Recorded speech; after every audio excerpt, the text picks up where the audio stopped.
Hello friends, welcome to my channel. आज की कहानी है पंछी हमारे साथी। एक बार की बात है, सीमा नाम की एक लड़की अपने माता पिता के साथ रहती थी। जब सीमा कॉलेज जाती थी तो कॉलेज जाते समय वह रोज़ रास्ते में एक जगह पंछियों को दाना डालती थी। उसके घर में भी दो पंछी थे, उनको भी वह रोज़ दाना डालती थी।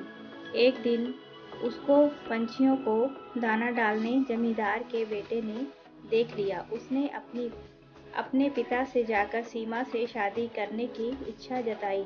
जमींदार ने सीमा के पिता से बात करके अपने बेटे की शादी की सीमा से करा दी। सीमा अपने साथ घर के पिंजरे के दो पंछी भी लेकर ससुराल आ गई। वह उन पंछियों को रोज दाना डालती थी। सीमा की सास को यह बिल्कुल भी पसंद नहीं था। वह रोज उन पंछियों को परेशान करने लगी। वह उनका दाना पानी जमीन में फेंक देती थी। एक दिन सीमा की सास ने पंछियों का पिंजरा ही जमीन पर फेंक दिया।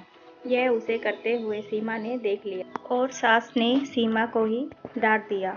इन सब बातों से सीमा परेशान रहने लगी। एक दिन सीमा के पति ने परेशानी का कारण पूछा तो उसने सारी बात बता दी।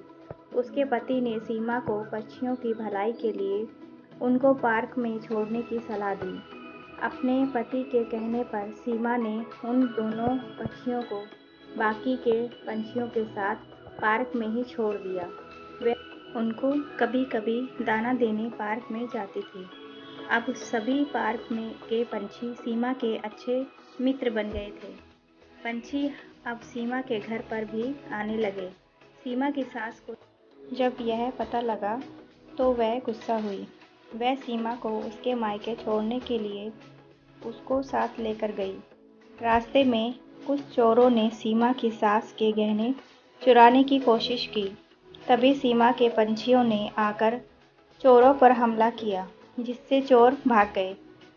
इसके बाद सीमा की सास को अपनी गलती का एहसास हुआ और सीमा की सास सीमा को घर वापस लेकर आ गई।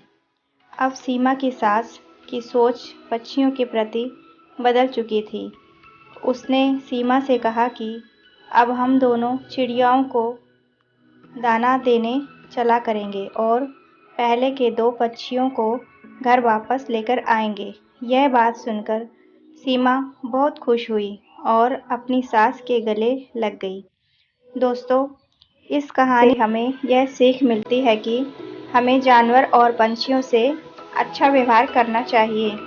दोस्तों, अगर ये कहानी पसंद आई हो तो प्लीज़ लाइक, शेयर, सब्सक्राइब ज़रूर कीजिएगा।